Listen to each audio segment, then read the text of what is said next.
Simple steps to ease your dementia care will help you challenge the myth of a solo caregiver, discover some practical strategies to bring in support, and shift your mindset towards sustainable caregiving. Let's welcome Jennifer. Good afternoon. I am beaming into you guys from the beautiful Sierra Nevada foothills here in Northern California. There we go. I think we did all the tech stuff. So my talk is on Don't Go It Alone, Simple Steps for Easier Dementia Care. Let me back up a step, reintroduce myself. My name is Jennifer Fink. I like to call myself the caregiver best friend, and that is basically because my lived experiences make me feel that way. Jennifer, we can't see your video yet. Oh, that's odd. Try that again. Can't see. That's. Oh my goodness. Tech stuff. We didn't have these problems the other day. 1 second. I need my glasses.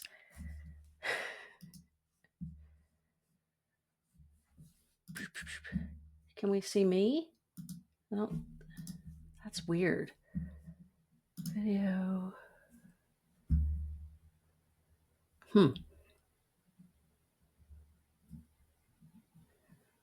Camera airtime.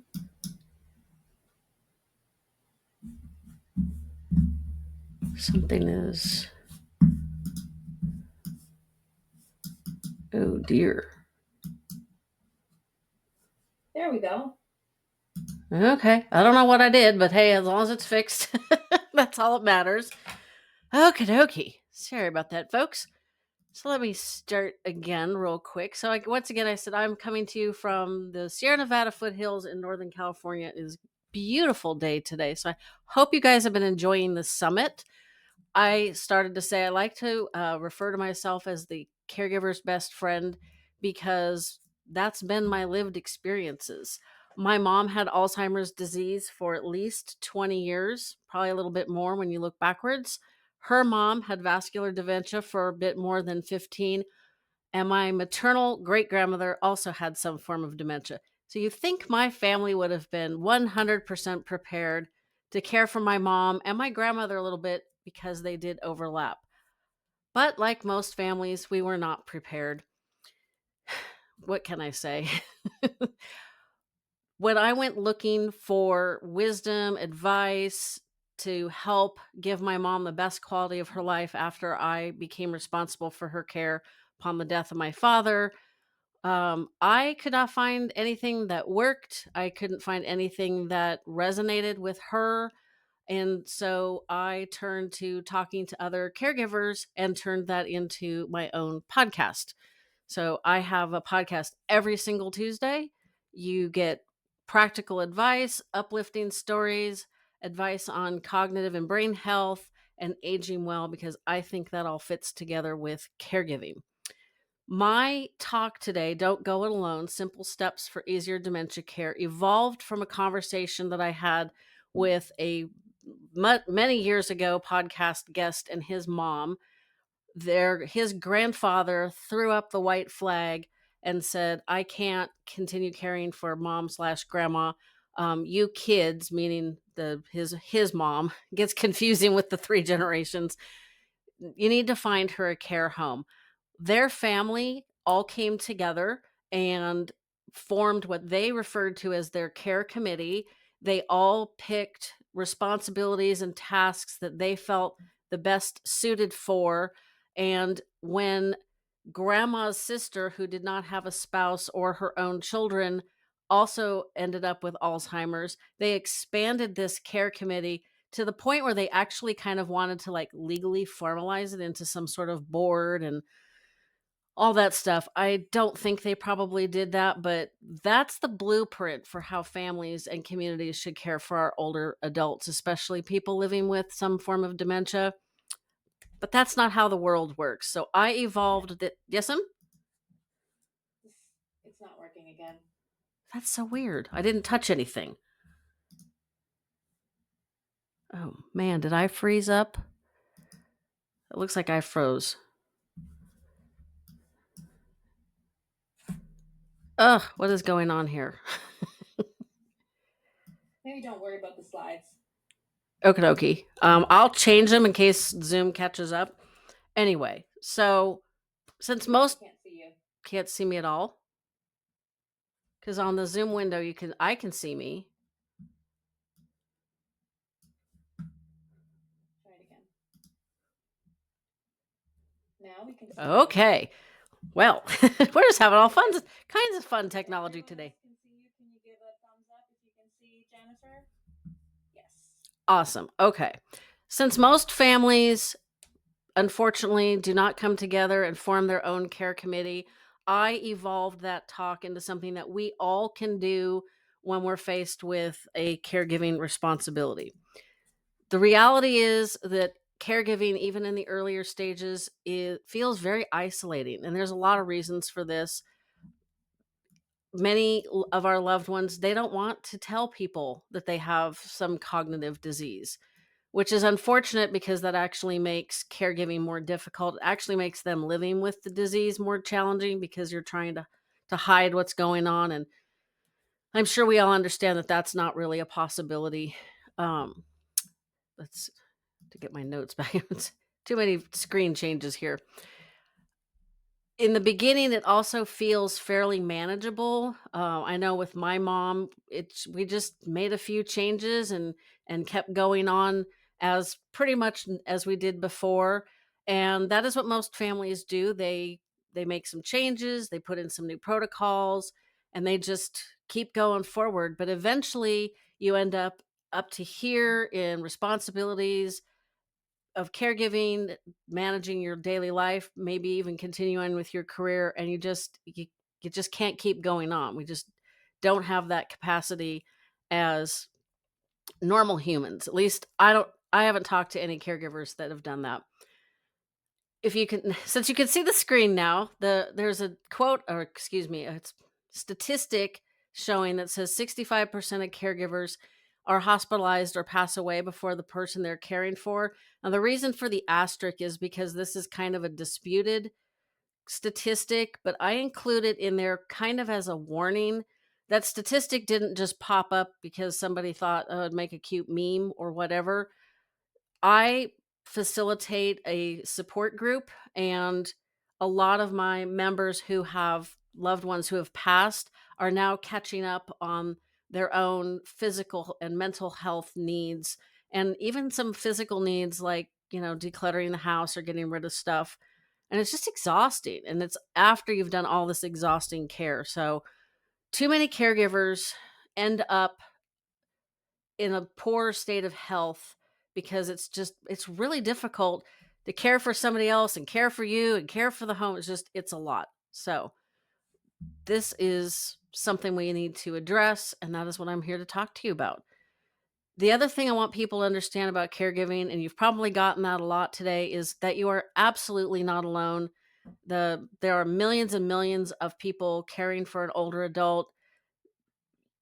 I don't think I can't hardly leave the house without ending up talking about somebody with dementia or helping somebody navigate a question. So I'm pretty sure most people are in that boat. It's just people are accustomed to talking to me. And the last point I want to talk about in caregiving is that it is not a sign of weakness to ask for help. It's actually a sign of strength. It is one more step in how to care for your loved one better for a lot of reasons. And we'll get into those in the next slides. So, I'm going to define a care team as I talk about it in this program. It's not just paid help. I was actually reading yesterday an article that said only 13% of caregivers access outside help, and the biggest reason for that is that industry was already having a they didn't have enough caregivers prior to the pandemic, and the pandemic made it worse. So we just have an absolute many fewer caregivers to help family caregivers than we need. So, if you think you can rely on that, you might maybe you're fortunate if you have the funds, you may not be able to find somebody or they may not be able to be consistent. So, it's not just paid help, and what kind of help you need might be different than what I need or any of the other people on this panel today. So, the purpose of a care team is to help lift the burdens of everyday life and caregiving and to help prevent burnout because, like I said in the beginning, my mom had Alzheimer's for over 20 years. That is a very long time. If you think about it, we're almost through 2025. If anybody can give me some pretty solid predictions for 2046, I'll take them because I could use them. So, how are we going to put in some support? First, I really want to strongly encourage you to find a support group. After my father passed away, I went to a bereavement support group. And about halfway through the first meeting, I realized this is only addressing a small portion of what's going on in my life. This bigger portion is not being addressed because that's not what they were there for. So I went home, I Googled for Alzheimer's support group, and that is how I found the Alzheimer's Association. I was shocked I didn't know about it before. I started attending a support group in November of 2017, and I pretty much stopped. My mom passed away at the start of the pandemic in March of 2020. I continued on through the group until 2022, early 2022, when I became a support group facilitator. There are in-person groups, there are online groups. My group is online. They are amazing. They are super supportive of each other. And the best thing about a support group, especially an in-person local one, is you're going to find out about resources and like doctors and different programs in your area. And at my first meeting, I felt very, very supported. At the second meeting, I was giving support. So it's definitely a win win situation.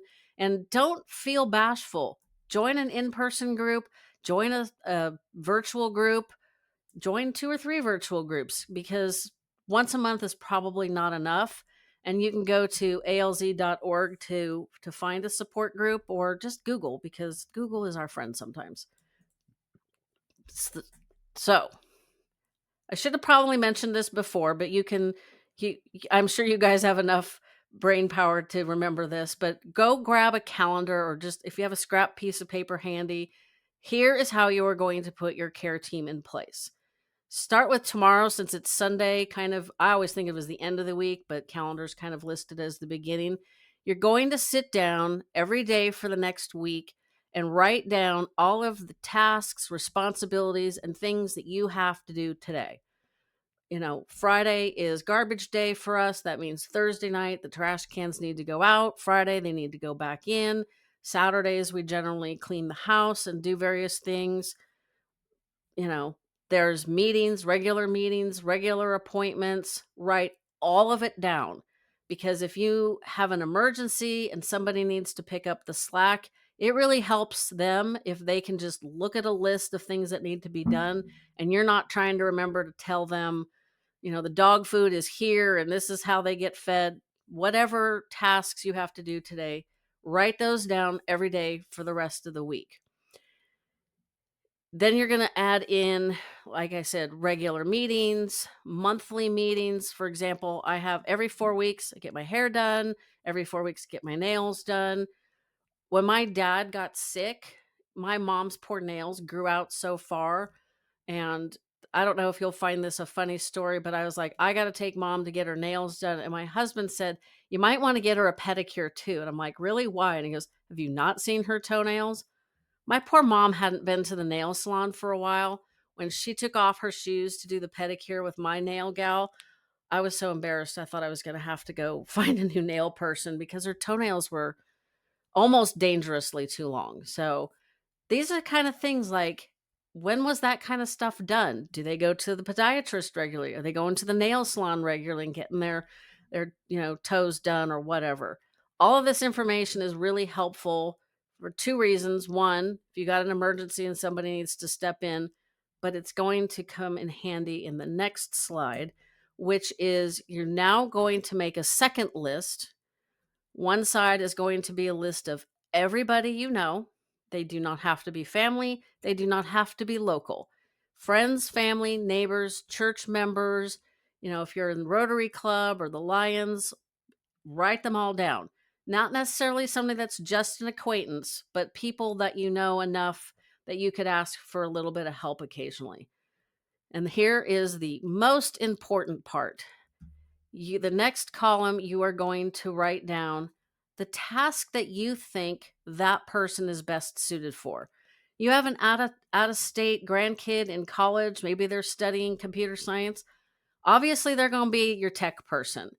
So you could say, "Hey, the next time you're home, could you maybe help me set up these monitoring devices?" There's a product called the Caregiver Smart Solutions. They are like half dollar sized. Um, they're not recording devices; they're monitoring devices. They don't have any camera in them, so they just record movement and generate a lot of data. So if your person doesn't get up for a few days at normal time, or they're getting up a lot more at night, it gives you information that you could possibly need. It's just one solution. If you're caring for your loved one at home, you might not need that, but it's a really awesome option for those of us who are caring for a parent. Have them set that up. If you haven't had your online banking set up, definitely tap the grandkids or the younger generation. I'm pretty tech savvy, but sometimes, I just need to find somebody that's a digital native, as they call them. The other reason for writing down the task that you think each person is best suited for, couple reasons. One, you're not asking somebody to do something that they really don't really want to do, but will because they know you need the help. For example, if you asked me, could you, call up whatever bureaucracy, listen to this atrocious hold music, and help me navigate through this system to get whatever result I need? I'd be like, oh, I don't want to. I really don't. Okay, I'll help you. I would do it, but I probably wouldn't volunteer any more of my time because that's out of my comfort zone. I don't want to do it for me. So I definitely don't want to do it for somebody else. And so I would do it, but I wouldn't volunteer more time. On the flip side of the coin, I love to bake, but I'm the only one in my house that eats sweets. So I don't bake as often as I'd like. I don't get to try new recipes as often as I like. If you said, "Hey, Jen, my loved one absolutely loves sweets," which people with dementia generally do. If you could bring over some cookies or muffins or whatever a couple times a month, that'd be great. I'd be like, "Whoa, yes, baby. Sign me up. I'm doing it."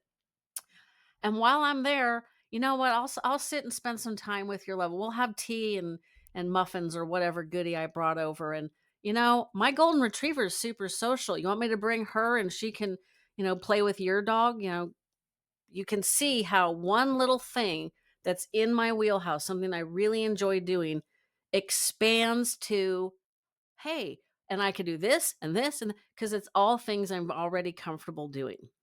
So now you have your list of tasks, responsibilities, meetings, appointments, all the other thing I did neglect. Add in the regular but not necessarily monthly doctor's appointments or dental appointments. Like we're supposed to go to the doctor once a year, supposed to go to the dentist twice a year. If you have those appointments already made, put those down on your calendar just so somebody else might know where to find them.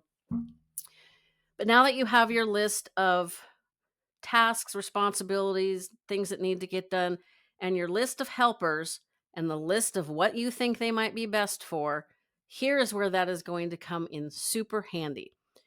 The next time you bump into somebody at the grocery store and they say, "Oh my gosh, I just heard about your mom, wife, whatever, you know, I'm so sorry. Is there anything I can do to help?" Most of the time, caregivers will say, "Oh, thank you so much, but we've got it." Even if inside we're thinking, "Oh my gosh, yes, I need help. Oh, I need help, but I don't know what to ask for and I'm afraid to ask." And no. You have your list. So when Jen comes up to you, when I come up to you and say, "Gosh, how are you and your wife doing? Or how are you and your mom doing?" You could say, "Oh, we're hanging in there." And I'm like, "Oh, great. Well, if there's anything I can do to help, let me know." I'm on the hook. You can go, "You know what I was just thinking about was over there in the baking aisle, and I just remembered that you like to bake. Would you bring some cookies or whatever, once or twice a month?" Again, I would be thrilled because I would get to try new recipes and not have to buy new pants every couple of months. So, and you've now also you've had a better interaction, and you've kind of gotten over that hurdle of like, oh, I need to ask for help, but I don't want to put any, I know Jen's busy. I don't want to ask too much of her. And you you've already got an answer, so it just makes it so much easier to ask. And once you've gotten over that hurdle, it'll just be easier to ask going forward. So, some other ways to consider how to get some help, how to make, I'm sorry, I'm going to back up a step. See if I can back up. There we go. There's a couple things I almost skipped. The earlier you bring in these helpers, Jen who's baking cookies a couple times a month, people helping you get the technology stuff going. Even if you can do that, sometimes just having somebody else deal with it, just it's one less thing to worry about. When you do that earlier on in your loved one's diagnosis, you are making your caregiving journey and their journey with the disease so much easier, because if you wait until things are getting really tough and you need a lot more help, and you start reaching out at that point, it's a lot harder for somebody to step in the beginning, when their memories are still okay and you just need a few shifts in how you manage day-to-day life. It's much easier to step in and help in the easy time, and then progress with the person that you're caring for. If you ask somebody to step in when they're halfway or two-thirds of the way through their disease progression, it might be overwhelming. They might not understand what's going on, how to talk to this person. Am I doing things okay? Now you've put them back into that uncomfortable position where they might not want to come back and help. Might not be as much fun for me to bring cookies and stuff if I don't understand how to how to engage with your loved one. But if I start from the beginning and move through the journey with you guys, then you're helping me learn about your loved one, the disease, and everything else going forward. It just makes everybody's life so much easier. Can't believe I almost forgot that point. Other ways to think about getting some help is hiring people to do some of the chores. Like, I'm telling you, owning a home is too much work sometimes. Find a local kid, teenager, college kid that needs money to take care of the yard. Maybe you'll have to get a landscaping company, but at some point your loved one may become very dependent on you. And if you're outside taking care of the yard and they're in the house, they may get very anxious or panicky because they can't find you. And we don't want that. We don't want to do that to them. We don't want to do that to ourselves. So, maybe find somebody to take care of the yard. Hire them to come on the day that the trash has to go to the street. And that's just one other little small thing they can do that scratch that off your list. Consider hiring a housekeeper, somebody that can come in, handle all that, once a week or every couple weeks, deep clean everything, because you have a lot of other things to take care of. And, if you can manage that, that's another burden off of you. It's also another face in the household that your loved one just becomes used to. So when you start bringing in additional help as their disease progresses, they're more comfortable with new people in the house. Whereas if all of a sudden you're springing new people on them, and that's out of your normal routine, you may find the biggest amount of resistance. And now you're trying to bring in help, but now you've caused this other problem. So the earlier you can start with bringing in your helpers, the better. One of my favorite things to do, and the only soul that I'm caregiving for, is my 11-year-old golden retriever. I get my groceries delivered every week. And now I know a lot of people say, oh, but I want to pick my own produce. Let me tell you, we've had grocery delivery for 2 years. I have navigated substitutions, drivers getting lost, bags not getting delivered, bags getting delivered to the wrong house. I know how to navigate all of it. And I can tell you, it is absolutely worth the time that the I spend the same amount of time navigating shopping online as I would in the store, but Safeway is 20 minutes away from me, so I'm saving time there. And the people in the store who are picking your produce and picking your groceries, that's their job. If they don't do a good job, you're not going to continue, and then they're going to be unemployed, and they don't want that. So I would give it a try. There will be hiccups and blunders, but it's navigable, I think is the right word.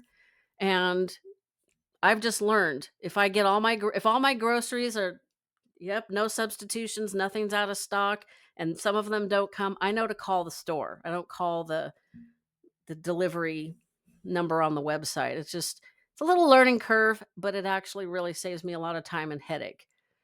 One of the things my sister did when my dad was caring for my mom was she and a girlfriend would get together once a month, and they would do meal prep for their two families, and they included my parents. So my sister would bring 2 or 3 meals worth of ingredients, the friend would do the same. They would assemble them all and share, and my sister would bring my dad 2 or 3 frozen meals that he could throw into the slow cooker. I mean, we should do that all for ourselves, especially with the weather starting to turn. Simple meals is a godsend for all of us almost any week of the year. Ask your doctor if certain appointments can be telemedicine, video calls.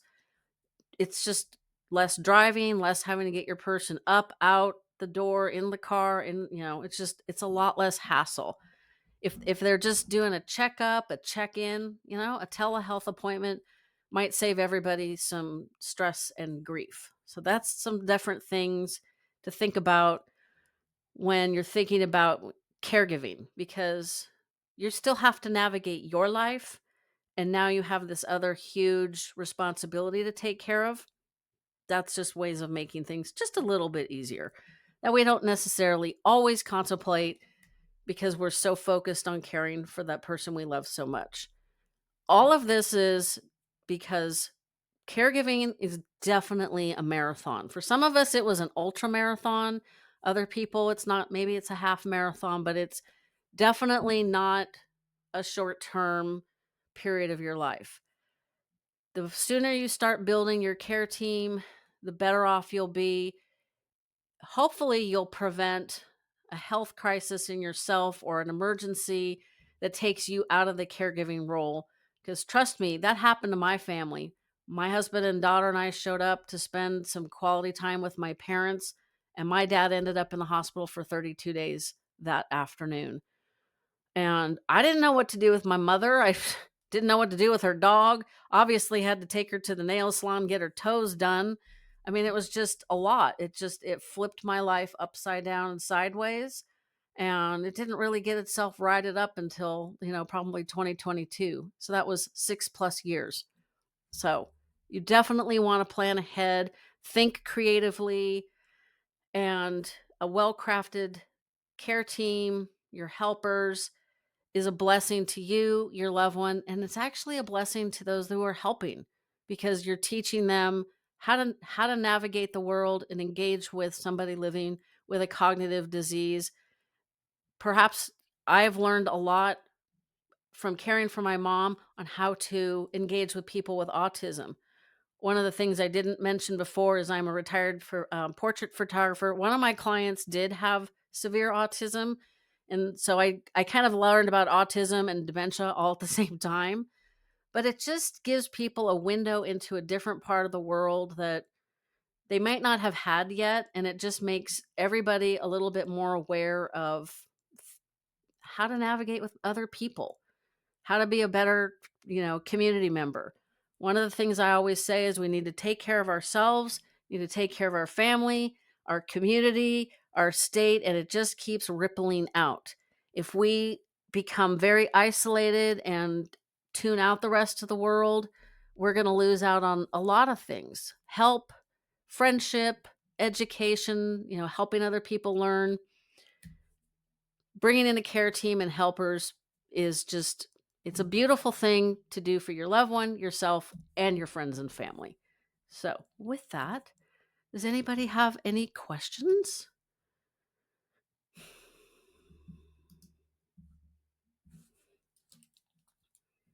I couldn't have been that clear. I'm just I gonna have jump one. in. Okay. Oh, you go first. I was going to ask, what types of questions should we be asking ourselves when we're coming up with that care team?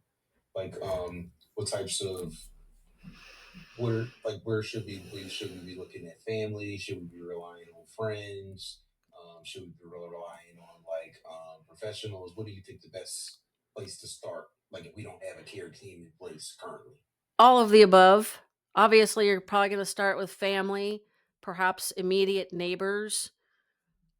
I do a lot of advocacy for the Alzheimer's Association. I can talk. And interestingly, one of the things they teach us when we go in to talk to a legislator, this will make sense in half a second, is to ask them if they have any connection to Alzheimer's. One of my legislators has not. The one time I got to talk to her, she had not, but her next door neighbor did. And at one point, her neighbor got confused and tried to get into the legislator's house through the back sliding glass door. Now, unfortunately, this was several years ago, but even back then, it's not times when you want some stranger rattling the back door of a legislator or anybody's house. But fortunately, she understood what was going on. Had her family, the neighbor's family, tried to hide that, this couple, they're both in the state legislation. They have teenage kids and they're legislators. So we all know what that means these days. They could have panicked and some ugly things could have happened. So the more people who know can also help. So yeah, tap, family, get them all together, say, hey, we have this devastating diagnosis. Here's the kind of things we're going to need help with. What do you think, you are best suited to help? Like, here's my list.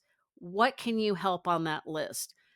And then you're going to want to definitely tell the neighbors, church group, service groups. The list can be as long as you can make it. Thank you. I wanted to comment and say I love how specific you recommend the list to be. Not just a vague list, oh, can you help? Like, can you do this specific task? And that makes it, I think, easier to assign to other people. Hmm. Yeah, it's just, again, if you ask somebody to do something like, I can probably help you with technology, but I have been an Apple computer user since 1982. Yes, that is the only brand of computer I've ever used. So I'm not good with, Microsoft PCs or whatever the hell they're called. I'm sorry. I'm not good with technology that is not intuitive. But if it's, an app, there's a lot I could help with, but that's not my strong suit. My strong suit is, I can help you navigate finding help. I can help, I can come over and get your dog and walk your dog and mine at the same time. Baked goods, definitely. And I'd be happy to do that. So make it so that they want to help. It's like, oh, hey, it's the second Sunday of the month. Let me try that new recipe from King Arthur Baking, and I don't have to worry about it going bad in the fridge or, like I said earlier, having to get elastic waistbands. I actually have another question. You actually kind of started. I was going to say, how important is it that you make people that you're asking to be on your care team? How important is it to make them feel like valued and making them feel like they're not like wasting their time and making them feel like they're actually helping versus being a burden? Just talk about that for a second. Certainly. Well, everybody wants to feel important and needed, even if, people like me who I feel like I've been on this dementia journey for most of my life, which is at least half my life. It's nice when people ask me questions and listen. And, sometimes I joke, I'm the fun girl at the party who ends up talking about Alzheimer's and dementia. But people feel comfortable asking me. So I feel honored to help. But, if I'm doing something that I want to do and I'm helping you, I mean, that's a win win, right? So I think the more you can make them feel like, you know, yes, these baked goods are just, they're the most important thing for twice a month, or, walking the dog, or just, can you come over and sit with my loved one and have some tea and a muffin and so I can go, outside or, go get my own hair cut. That would really help me if they understand how this simple little task is really super beneficial to you and your loved one. I think it'll make them even more excited. Maybe excited isn't the right word, but more enthusiastic to help. They won't feel like, "Oh dear, it's that week I'm supposed to be making baked goods, for Dr. Vance, so, I better find something to make." No, I'd be planning a month ahead what I was gonna cook. Jennifer, can you tell us about your podcast? Definitely. So I've always been a podcast listener. Back when podcasts had to be streamed through your computer, I would try to stream a podcast and run Photoshop, and my poor little Mac would be like, "Yo, could you pick it? Could you pick a task? That's too much for my little brain." Um, Back when they started with the pod players, I got back into it, and I was driving to the gym back in those days. I'm now one of those crazy Peloton people, so I have been since December of 2020. One of those pandemic Peloton members. I realized, oh my gosh, I should be looking for a podcast for caregivers. And I went home and I searched in, the Apple podcast, and there was one. And it didn't suit what I was looking for. And I'd always thought about starting a podcast either for the photography business, which doesn't make sense, or my husband's real estate business. We talked about that one a lot. And I just felt like, I've been Googling, there aren't as many books. I need to just start the podcast that I need. So, like I said in my introduction, we have new episodes every single Tuesday. Sometimes it's super exhausting because, there can be more than 52 Tuesdays in a year. I talk to caregivers like us, who've been there, done that. I just recently, last week, recorded one. A gentleman wrote the book Forgetting. He ended up, it's an amazing conversation that we had. Mostly he talked. He ended up taking care of his mom from whom he had been estranged for a long time. She was a very, very difficult person. And when her husband, who doted on her their entire married life, passed away, she had nobody. One son was so thoroughly estranged, he doesn't even talk to his brother. Just sad, but it's not uncommon. And we don't talk about what happens when a parent who isn't necessarily somebody we really care about or love as much as we would like needs care. And just listening to his story, it's like if you think you have it difficult, you need to hear this guy. Now his is not coming out until December 30th. Blessed to have lots of people to talk to. But I try to put in, uplifting stories, actionable tips, ways to take care of yourself, your own brain health. Whatever I think is important, we talk about it because I made the show for myself, and I'm still learning really good caregiving practices. And like I said, all I have is the dog at this point. So if I'm learning good things, I feel like my listeners are learning good things.